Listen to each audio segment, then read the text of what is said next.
Amadeus 91.1 Buenos Aires, Argentina.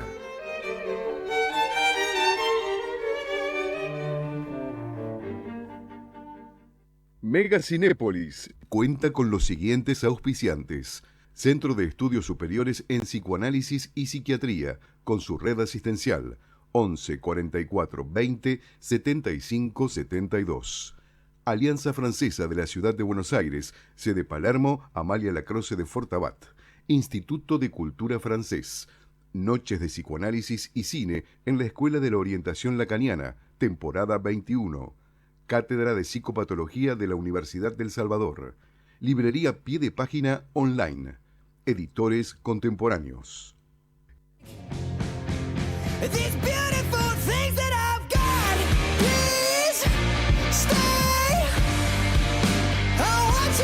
Mega Cinépolis es un magazine de sociedad y cultura que dialoga con las expresiones de literatura, cine y psicoanálisis en la época que nos toca vivir y hace de la escucha una disposición al arte aplicado al mundo contemporáneo, con la conducción de Carlos Gustavo Mota, psicoanalista, doctor en psicología y cineasta. I found my mind, I'm feeling sane. It's been a while, but I'm finding my faith. If everything is good. Bienvenidos al programa número 12 de Mega Cinépolis, aquí en Radio Amadeus, FM 91.1, como todos los martes a las 20 horas, con unos invitados hoy increíbles, amigos, conocidos.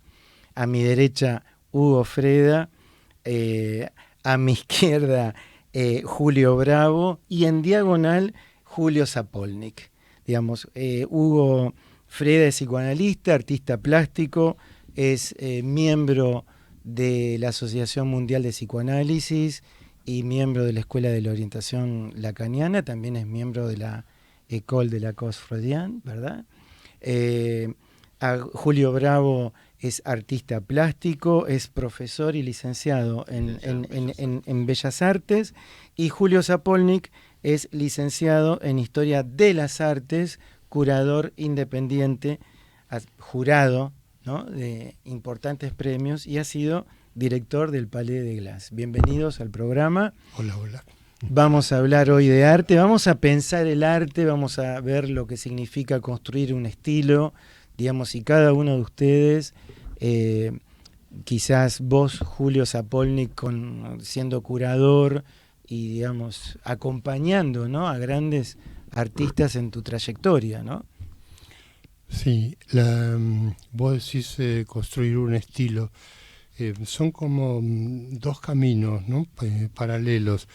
Por un lado, el propio artista, y por el otro, educar al público en eso nuevo que quiere construir. No todos lo logran, ¿no? Aquel que logra universalizar su imagen, la gente lo empieza a reconocer, y hay otros que quedan como haciendo problemas personales, ¿no? Ah, mira.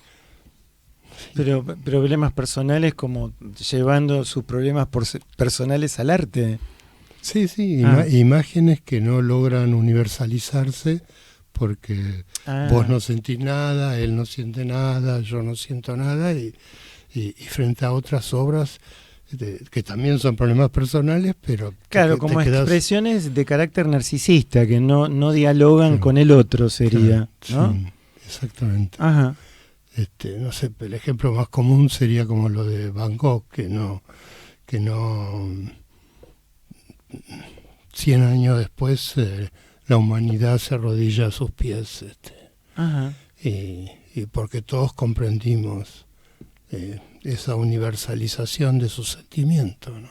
Eso es muy difícil de lograr. Como que tuvo él aparte como una dificultad para llevar a cabo su propia obra en su propia época. Bueno, no cuando pintaba, no cuando escribía, porque si no nos llegaría. Y vos lees el diario de Van Gogh y conmueve, y su pintura conmueve. Ahí no estaba loco, porque la diferencia entre un loco y un artista es que el loco hace un viaje de ida mientras que el artista hace un viaje de ida y vuelta, ¿no? Mira. Entonces, mientras él pintaba, llegaba a la gente. Tuvo que pasar un tiempo histórico quizás, ¿no? Pero supo llegar a la gente. Hugo, y en esta cuestión que él dice, Julio, sobre el loco y el artista, digamos, ¿cómo lo pensás vos?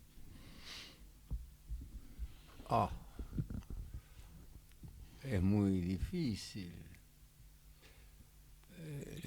Tal vez el artista sea loco por el solo hecho de ser artista, pero para ser loco hay que tener síntomas bien marcados que lo diferencian del resto de lo que podría ser un neurótico o un perverso, para tomar las clasificaciones clásicas, ¿no? Ajá.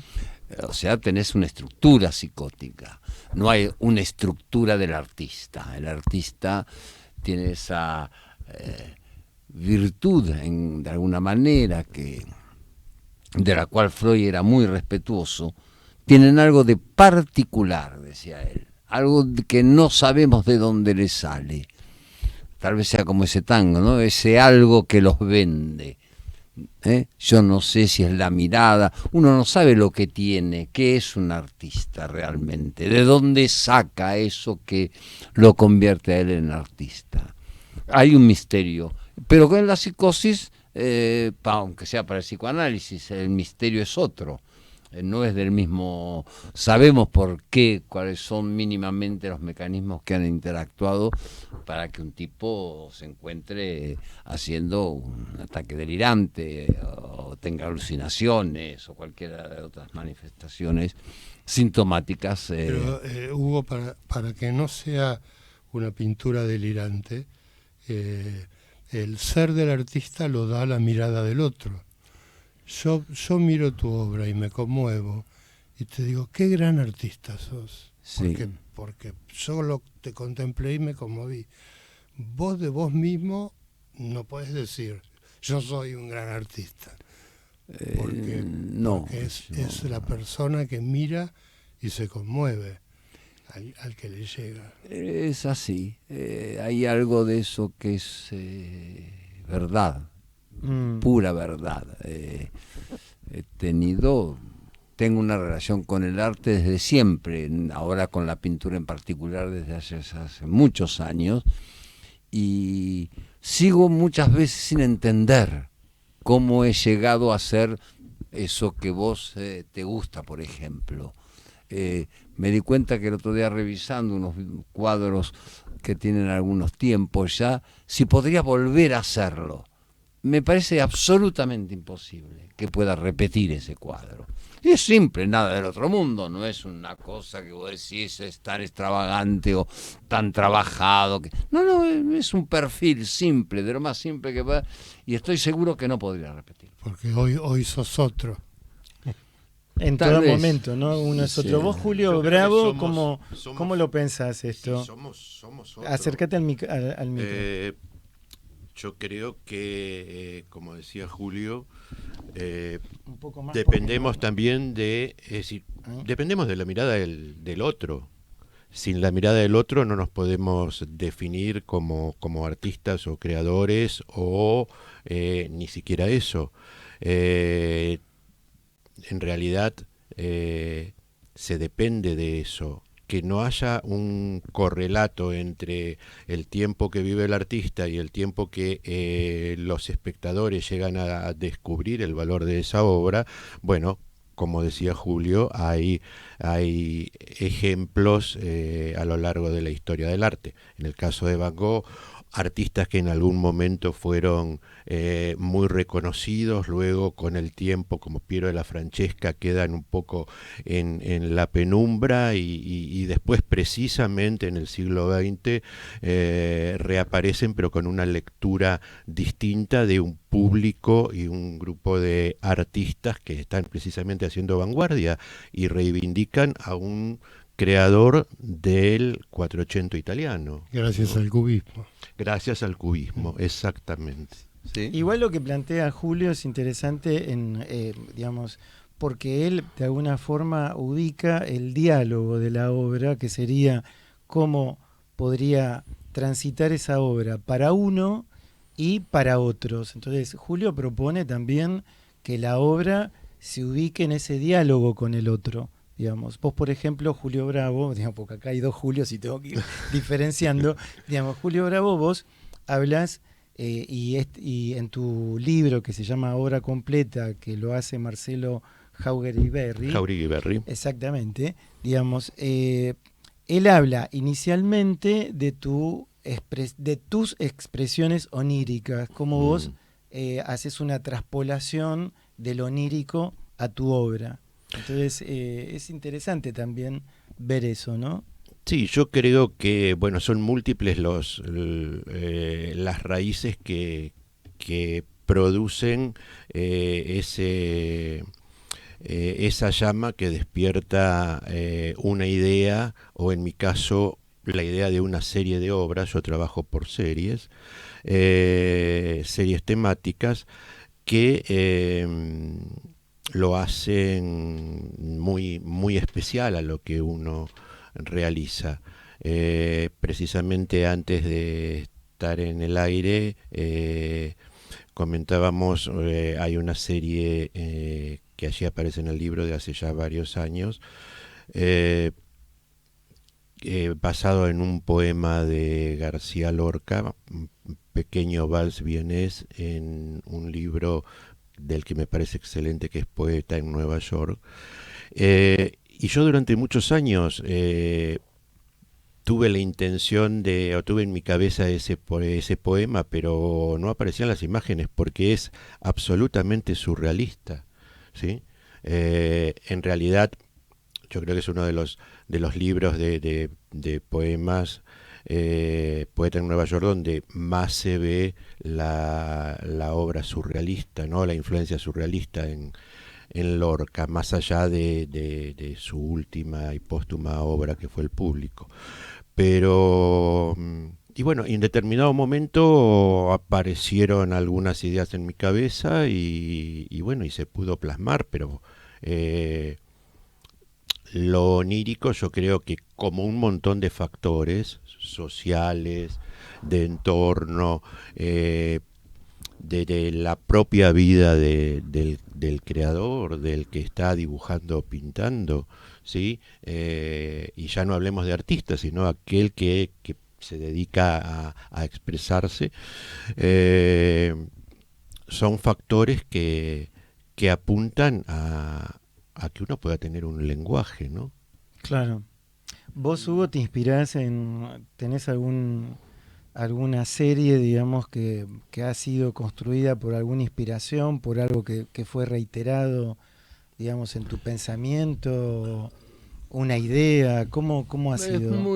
Son pequeños momentos, muy pequeños momentos, en que me aparece el cuadro que estaba trabajando el día anterior y me parece que algo, acá le voy a poner una mancha azul, o sería bueno que haga tal cosa, y ahí queda. Lo único que sé es que cuando subo al atelier voy a eso, voy a buscar ese azul que yo había pensado. Ahora, es muy interesante que entre el azul que había pensado y el azul que está en el cuadro, la diferencia es abismal, nunca. Por eso siempre me recuerdo esa anécdota de Picasso, cuando ya un hombre de edad, Moyan, en el sur de Francia, hasta su mujer le había comprado como regalo un ascensor porque tenía que subir a su atelier que quedaba en el segundo piso, y él se cansaba, entonces la mujer le compró un ascensor. Y un día baja y lo ve deprimido. ¿Qué te pasa? Ella gana siempre. ¿Quién? La pintura. Y es increíble decir que la pintura gana, porque ahí empieza todo un gran problema, que la pintura existe antes del pintor. Y la pintura existe mucho antes del cuadro que se va a hacer, pero no existe históricamente. Podemos hablar del primer cuadro nada más, si queremos, el de las cavernas. La pintura existía antes de esa serie de animalitos que hicieron esos muchachos y que llegaron a... La pintura es de donde se extrae el cuadro, pero la pintura es previo al cuadro. La pintura es algo que existe más allá de su representación, como la música, como cualquier arte, existe más allá de su representación. Por eso se puede hacer el mismo cuadro toda la vida, 20, 30, 40, 50, 100, 200, 300, 500 veces, ¿no? A partir del mismo tema, y nunca se termina. Nadie termina, nadie puede terminar con la pintura gana siempre. Yo recuerdo una amplísima serie de Joseph Albers, ¿sí? Que precisamente es eso, la pude ver en su momento en Madrid, y eran cientos de cuadros, homenaje al cuadrado, una magnífica muestra, y es el mismo cuadro, ¿sí?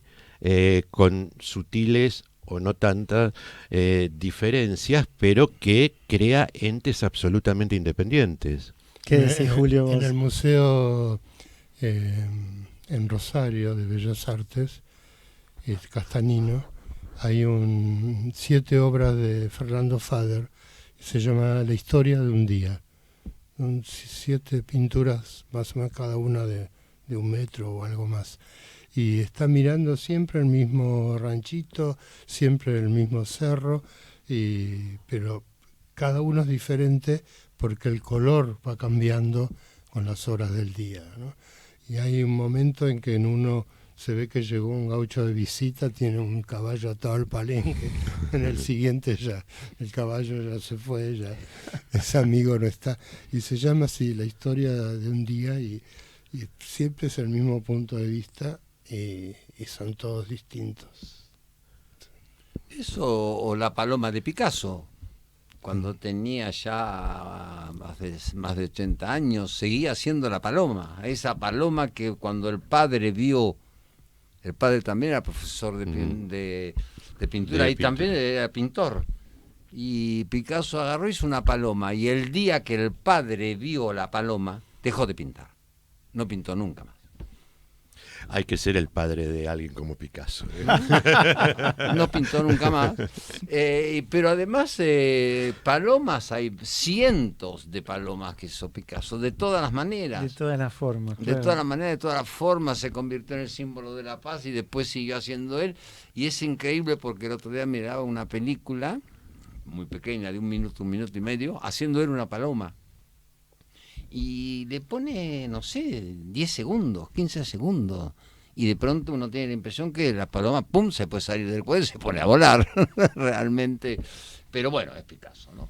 Evidentemente. O si no, bueno, hay otros pintores tan grandes que tenemos esa misma sensación. Hay un artista que yo admiro particularmente, que es Rothko, Oh. ¿no? Y bueno, en Rothko también, su etapa de madurez artística, sus obras son maravillosas, y si tuviéramos que describirlas diríamos son todas casi iguales, ¿sí?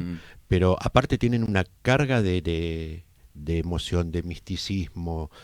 No sé, hay una sala en la Tate en Londres, que es maravilloso, es como un templo eso, ¿no? Uno entra y siente una energía especial, ¿no? Son 9 cuadros, Sí. que él pintó para Manhattan, para un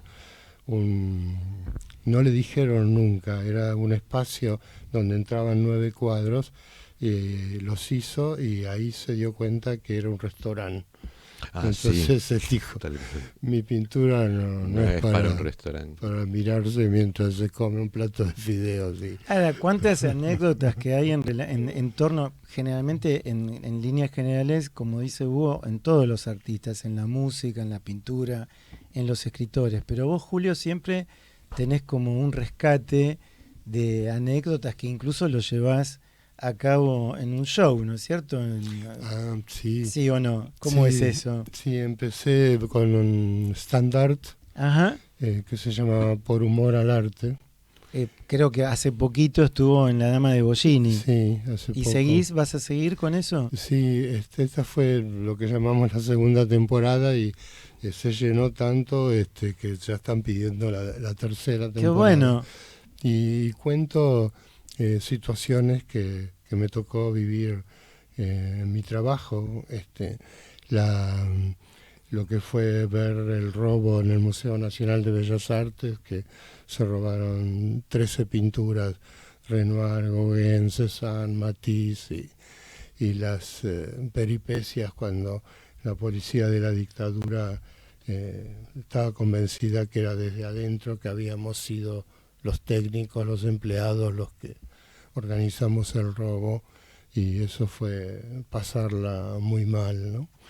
Después también otro momento que me salvé de lo que sería Pablo Escobar, porque cuando lo matan se desparrama por todo el Caribe Rembrandt, Botero, Picasso, y yo era muy amigo de un pintor ecuatoriano, Guayasamín, y le ofrecen un Miró, y él quería una palabra, una opinión autorizada, una autenticación de la obra. Y yo justo dirigiendo el Palais estaba haciendo una muestra de Miró y le pedí al director de la Fundación Miró de ir. Nos fuimos 48 horas. Y este hombre estudió el cuadro, era un óleo sobre cartón, lo estudió con una lupa, tomó apuntes. Los colombianos eran como si fueran extras de una serie de Netflix, ¿viste? Sí. En cualquier momento podían sacar la metralleta porque había muchísimo dinero en juego. Y al final el director de la Fundación Miró nos reunió y dijo: falsificado en Alemania Oriental entre 1956 y 1958. Qué bárbaro. Qué Aparte, maravilla. qué increíble cómo puede saber eso, ¿no? Y bueno, esa era su especialidad, ¿no? Ajá. Hay especialistas que saben perfectamente cuándo es una falsificación o no. Sí, hay, por supuesto, pero también hoy en día hay mucha ayuda de la técnica, ¿no?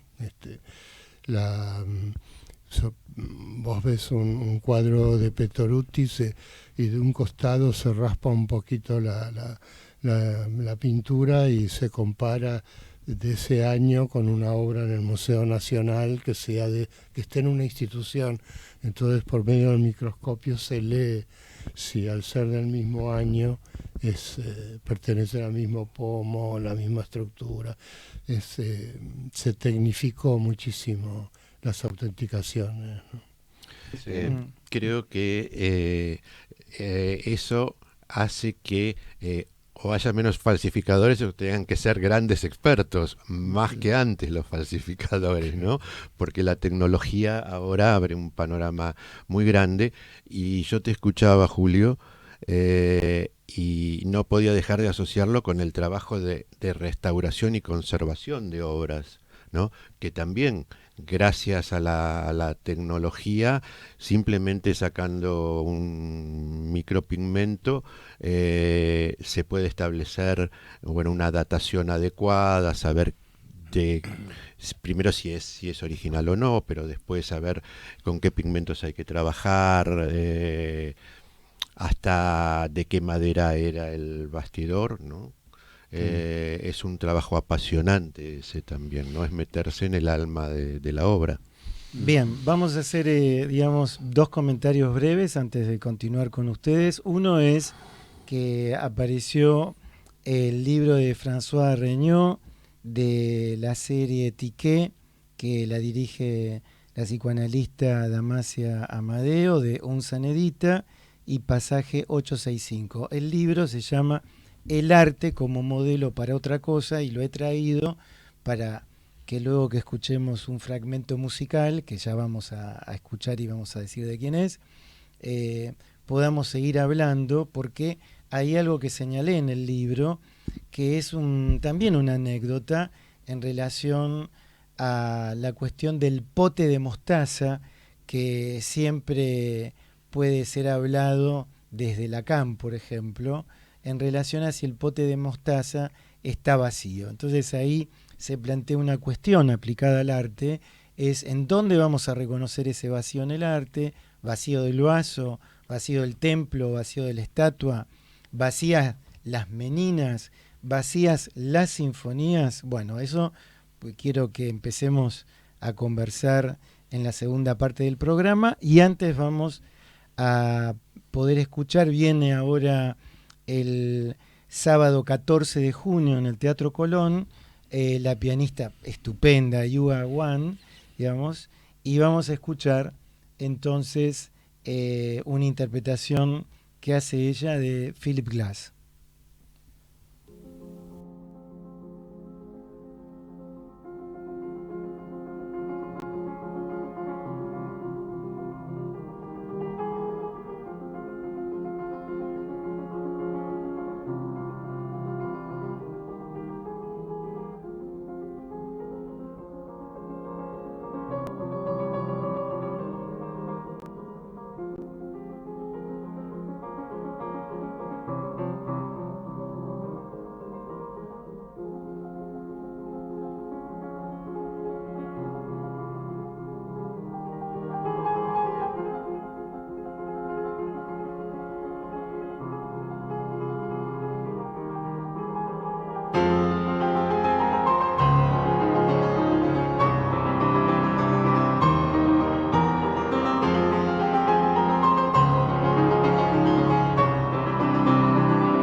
A él como, digamos, como...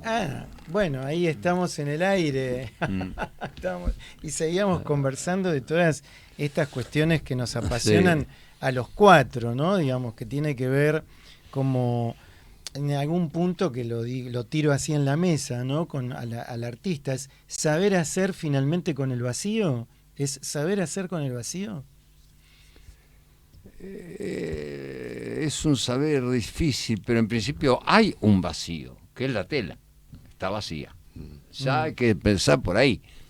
Por eso la primera pincelada tiene todo su valor, porque ya se rompió por lo menos esa suerte de estructura única que es la tela, que puede ser un pedazo de madera o cualquier cosa, lo que sea, ¿no? La primera pincelada ya desequilibra eso donde uno se encontraba en un primer momento. Me ha pasado de pasarme 3, 4, 5 horas sentado con un pincel en la mano, mirando una tela y no poder hacer absolutamente nada. Me ha pasado. Y me ha pasado también de agarrar un cuaderno de artista de 50 páginas y hacerlo en 4 horas. Exactamente igual. Hay algo de la intemporalidad del arte, ¿no? Cuando vemos grandes escritores que que en un momento determinado se tienen que ir a alejarse del mundo para poder escribir, ¿no? Esto es muy común entre los escritores, se tienen que alejar. Como ¿no? que se alejan en un momento, el escritor se aleja, es cierto eso. Sí, totalmente. Pues sabes que en los 10 años que fui director del Palais de Glass... ¿10 años estuviste en el Palais? Sí, organizaba, teníamos que organizar el Salón Nacional. Claro, el Salón Nacional. Y todo eso veía cómo se movía el jurado, veía pasar los cuadros, ¿no? Y de repente veía obras y yo pensaba, qué pena que este artista, este pintor, no tiene un amigo crítico de arte. Le hubiera dicho, no mandes ese cuadro. Porque no decía nada. Y muchas veces, por la amistad, yo le digo, mirá, les decía, el jurado te rechazó. Le digo, ¿por qué elegiste esa obra? Es que a las 4 de la mañana me desperté y entonces puse ese amarillo. Le digo, pero eso es biográfico. Mira. Eso tiene que ver con tu historia. Eso no tiene que ver con la magnificencia que tiene que tener una obra. Y puesto uno al lado del otro, junto a otros artistas, no decía nada. Era un problema personal. Mira, vos, Julio, digamos... Sí, es tal cual, ¿no? Aparte, todo es, más allá del valor intrínseco que puedan tener las cosas, en este caso las obras de arte, siempre en función de la comparación. Cuando nos ha tocado hacer jurados, ¿sí?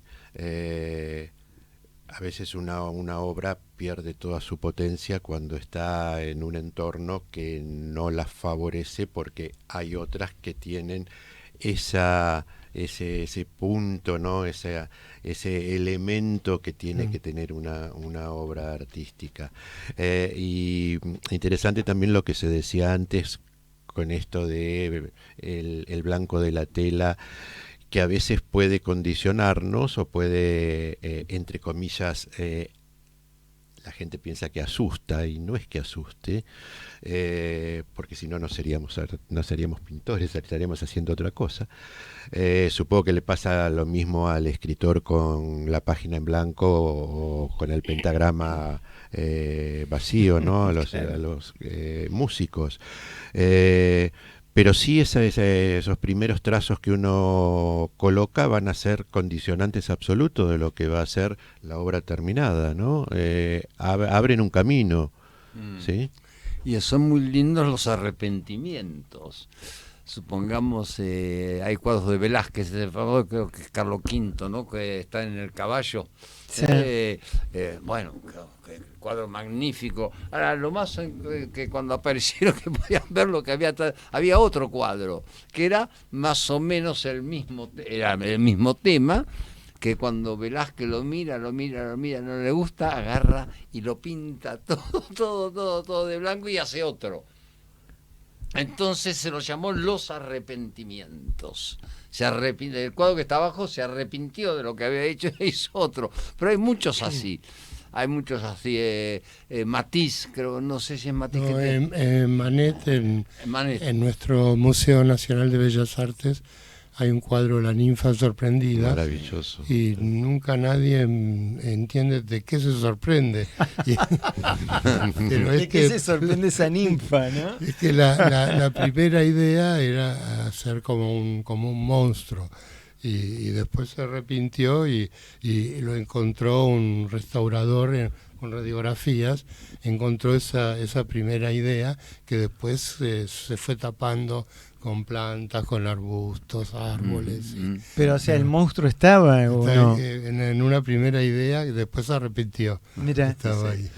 Con respecto a esto, y volviendo al tema de la restauración, que me apasiona, sobre todo la restauración de pintura antigua, bueno, casi todos los museos tienen su propio taller, y el Fernández Blanco tiene su taller de restauración para su patrimonio.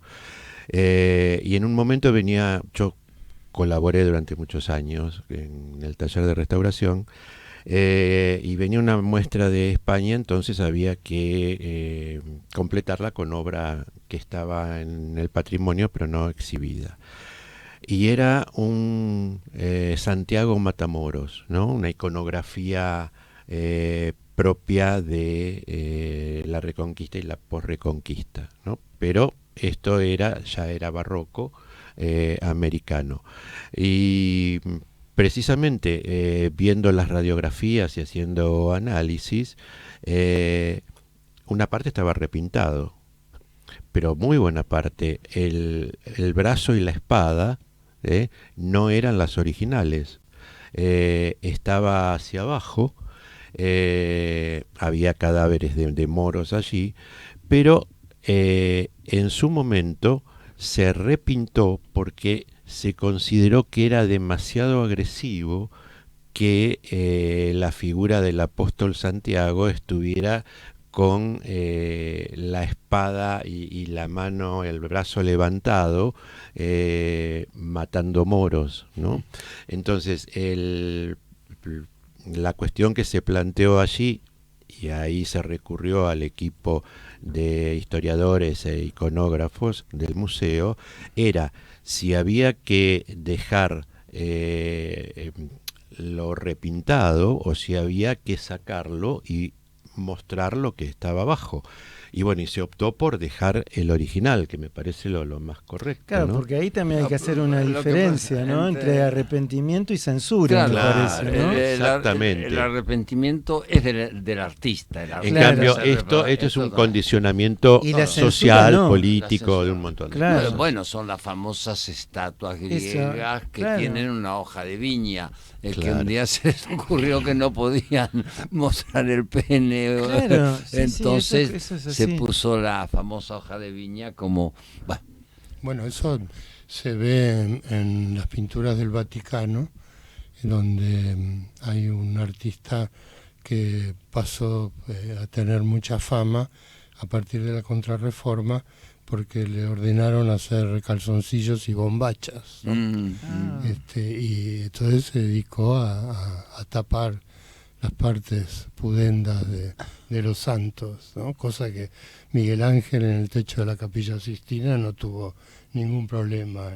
Pero en le hacer. habían hecho problema a él también, a Miguel Ángel, en la Capilla Sixtina, porque... Lo que pasa es que el Papa Julio II Claro, por el Papa. lo consideraba, no existía la palabra genio, decía, tenía la terribilidad divina, que no había que meterse con él, entonces tenía total permiso y total autoridad para resolver eso, ¿no?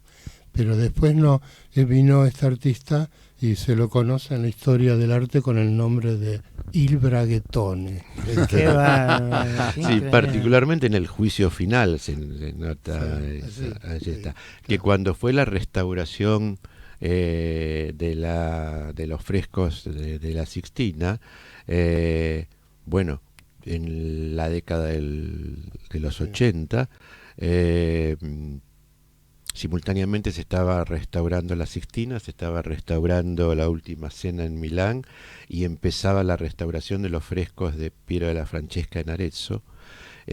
Y bueno, esa restauración en la Sixtina se optó por sacar esas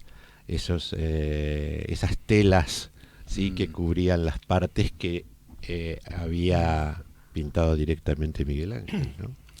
Y hay muchas cosas, no sé, también hay un hecho que va en el sentido de lo que estamos hablando, que es lo que pasa con la obra de Gaudí, la Sagrada Familia, que conocemos que hay nada más que una parte que Gaudí pudo ver, y como la quería ver bien de lejos, un tranvía le pasó por esa es la historia. ¿Sí? No sabía eso. Yo Claro, pensé que... acá estaba la cosa y empezó a caminar para atrás, para ver toda la perspectiva.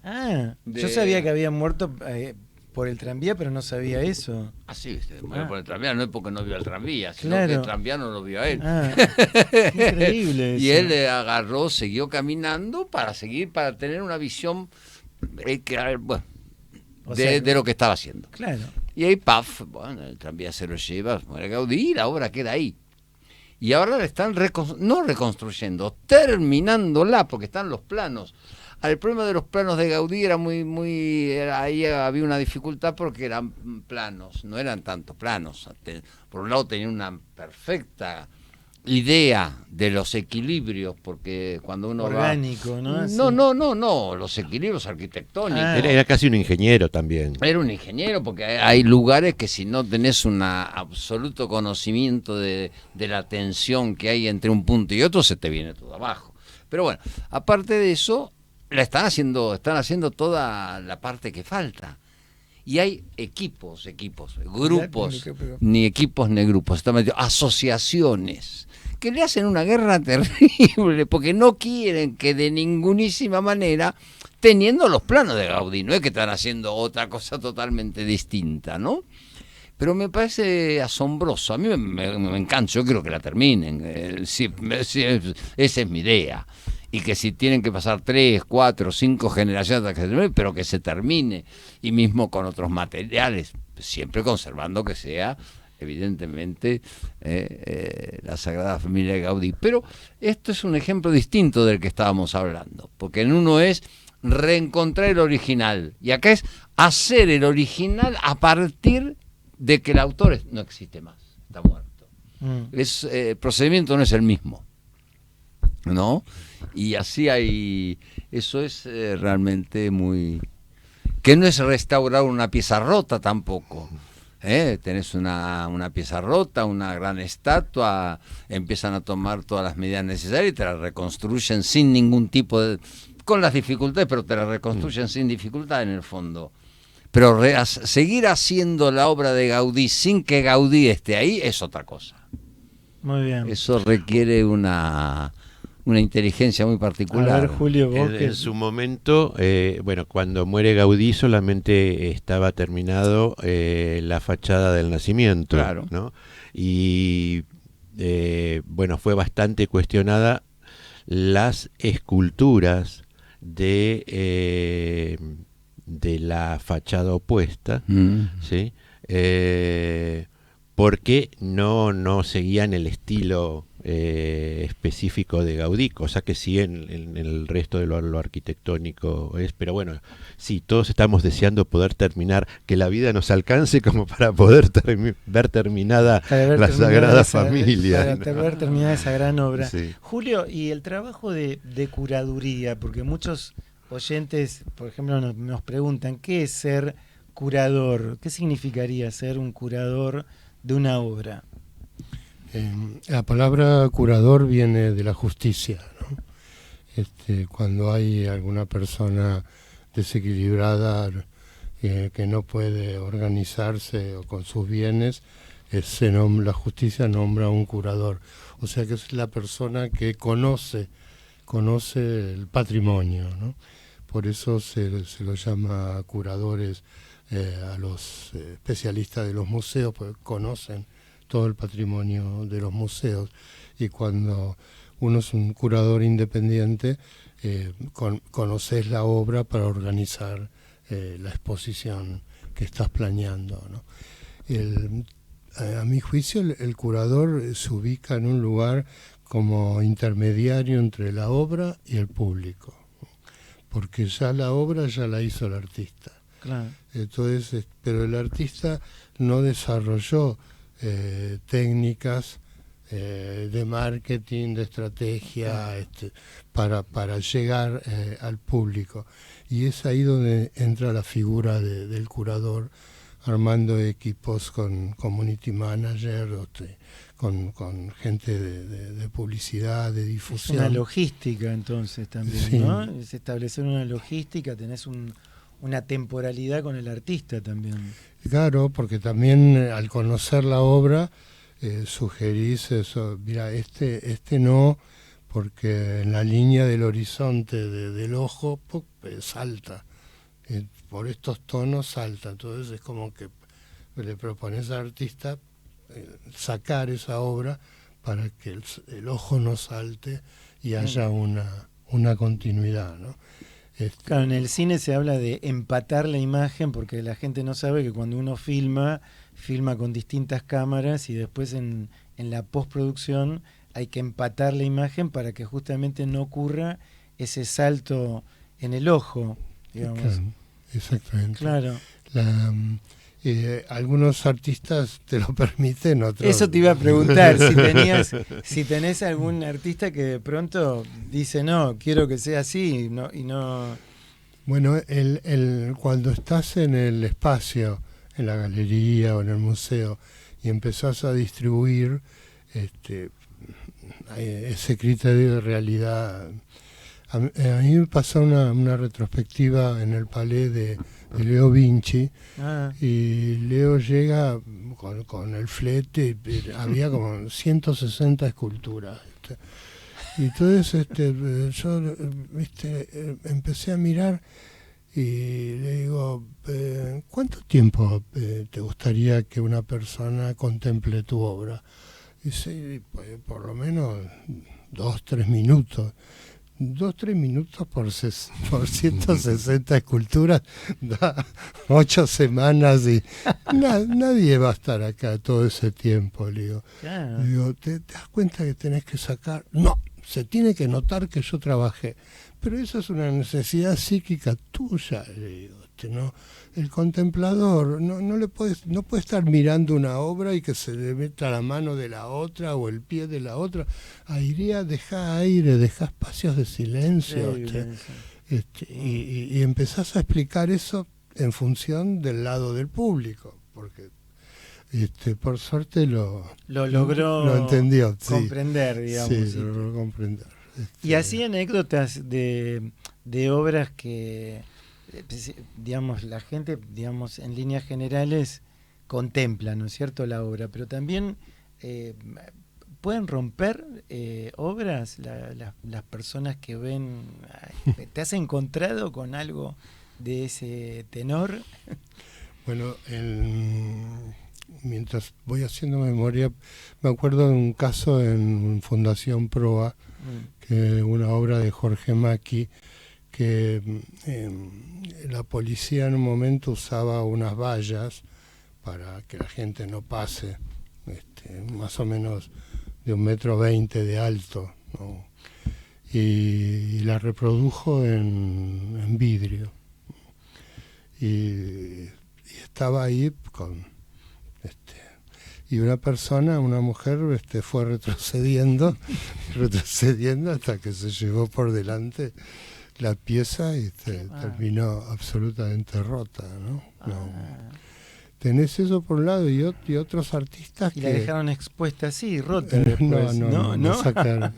Otros artistas firman contratos de comprometerse a exhibir una escultura invisible, por ejemplo.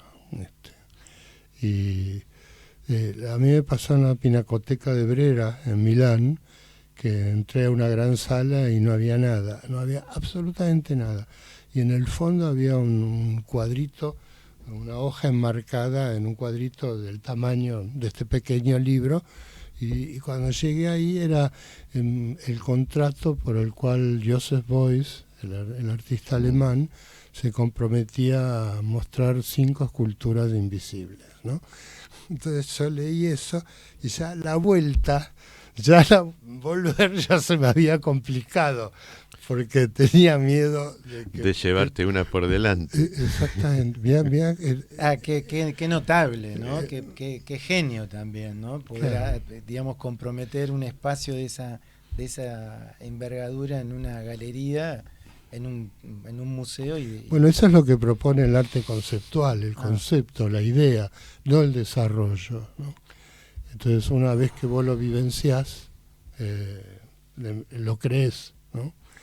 Y lo último que sé es que un artista americano vendió 2 esculturas invisibles en $18,000 cada una. Y en el contrato, cuando entrega el certificado de autenticidad, explica que tenés que dejar en tu living 1,50 m por 1,50 m, porque ahí va a estar ubicado, y tenés el certificado original firmado. O sea, si bien eso lo podemos hacer todos, Pero la obra, digamos, ¿está pensada también o es el certificado solo? No, la obra está ahí, pero es invisible. invisible. Y es invisible. Está pensada como invisible. Es el certificado. Claro. Es solo el certificado. Ahí aparece un punto del genio, ¿no? Claro. También, o sea, ¿por qué tiene que verse? Puede ser invisible, ¿no? Y así vos recién hiciste una pregunta si habían obras que habían sido, sí, hay muchas obras que han sido que gente va con un cuchillo y las corta. Claro, por eso ¿Cuál fue la obra esta importantísima? En la Piedad del Vaticano En la pegaron Piedad. Sí, un con un martillazo. martillazo. Le pegaron un martillazo. Claro. No, o sea, hay gente que, qué sé yo, últimamente cuando se fue a ver El origen del mundo, creo, que está en el museo En de... el Orsay. no sé, Orsay. Claro. Las chicas, un grupo feminista se enojó mucho, parece que hubo insultos y quisieron mismo atacar a ese cuadro. El famoso cuadro de Lacan era de la... Claro, sí, el famoso claro. Sí. Bueno, hay grupos que hace un par de años en muchos museos europeos actuaban tirando pintura sobre las obras como una manera de reacción a una sociedad consumista en la que el arte era para una élite, supuestamente, ¿no? Pero eso implicaba destruir una obra, o por lo menos obligar a hacer una buena restauración. Sí. Bueno, tenemos que ir cerrando porque se pasó el tiempo. Entonces, antes de cerrar, quiero, primero por supuesto agradecerles, pero quiero que comenten lo que están haciendo últimamente, digamos, para ustedes y también para nosotros que somos los espectadores activos de la obra de ustedes. Entonces, Hugo, vos, ¿qué estás haciendo? Estoy haciendo una obra que todavía ni Julio vio, aunque ya le mandé una foto, y él me respondió eso, que es son telas de más o menos deben tener 10 centímetros por 2 metros, de diferentes colores y pintadas de un lado y de otro para hacer trenzas. O sea, va a ser es lo que estoy intentando hacer, o si no, de doblarlas. Entonces va a haber, va a tener un color diferente. O sea, una idea es, por un lado, desmontar el cuadro y rendirle homenaje al bastidor. Fabuloso. Vos, Julio Zapolnik. Bueno, yo asesoro una Fundación CIPAC, también tiene un nombre, Pasaje 865, y ganamos en el mecenazgo un proyecto para realizar una muestra que permita mostrar el arte de las personas con problemas mentales. Entonces, ahí pronto vamos a empezar con eso. También... ¿hay alguna fecha o no? Fecha todavía no. Pero colaboro con una revista en Chile, Arte al Límite, escribo para la revista. Así me levanto con ganas. Muy contento. Bien, muy bien. ¿Y vos, Julio Bravo? Bueno, trabajando en una próxima serie, más allá de estar pensando, programando una exposición de una última conjunto de obras, una serie que va a ser un poco más despojada en cuanto a contenido de las imágenes, y colaborando con artículos sobre arte, sobre lo que se ve y demás. Bueno, sí, te agradezco particularmente poder estar aquí para como un elemento de difusión del libro que está en todas las librerías, en todas las cadenas. Julio Bravo, obra completa de Marcelo Jauregui Berri. Perfecto. Y también colaboro con un sitio internacional que es Vai Battaglia, un sitio de cultura, música y arte, particularmente en la parte de arte, dirigido por Sergio Sosa Battaglia. Bueno, muchas gracias. Esto lo repetimos, esto lo vamos a repetir en la Alianza Francesa, me parece, porque me gustó mucho. ¿Qué vamos a repetir? Y a lo mejor anécdotas, algo por el estilo que me gustó. Pero los artistas no pueden repetir eso, habíamos dicho. Será Bueno, otra pero cosa. puede ser una serie a lo mejor. Bueno, Claro, eso ya me gusta más, una claro, serie. una serie. Bueno, voy a cerrar siempre cerramos con algo que es una lectura, y en este caso voy a tomar el libro de François Regnault, El arte como modelo para otra cosa, que cita a Jacques Lacan en un artículo que es estupendo, que es el homenaje a Marguerite Duras por el arrobamiento de Lovestein, que está en otros escritos, y que dice: la única ventaja que un psicoanalista tiene derecho de sacar de su posición, aun cuando ésta le fuera reconocida como tal, es la de recordar con Freud que en su materia el artista siempre lo precede, y que no tiene por qué hacerse entonces el psicólogo allí donde el artista le abre el camino. Nos escuchamos el próximo martes a las 8 aquí en Radio Amadeus, en este programa Mega Cinépolis.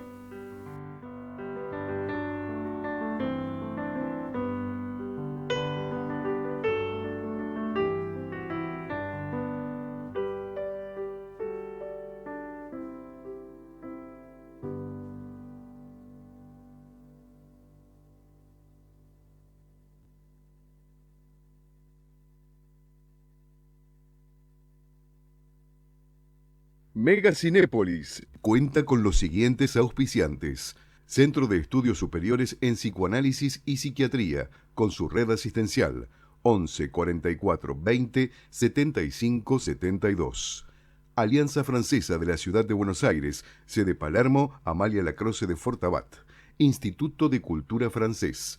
Noches de Psicoanálisis y Cine en la Escuela de la Orientación Lacaniana, temporada 21. Cátedra de Psicopatología de la Universidad del Salvador. Librería Pie de Página online. Editores contemporáneos.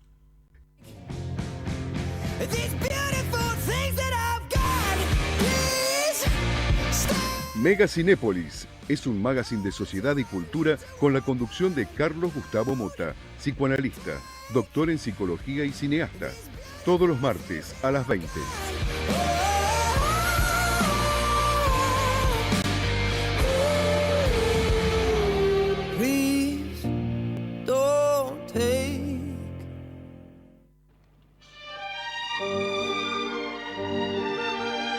Desde la ciudad de Buenos Aires, República Argentina, transmite Amadeus 91.1.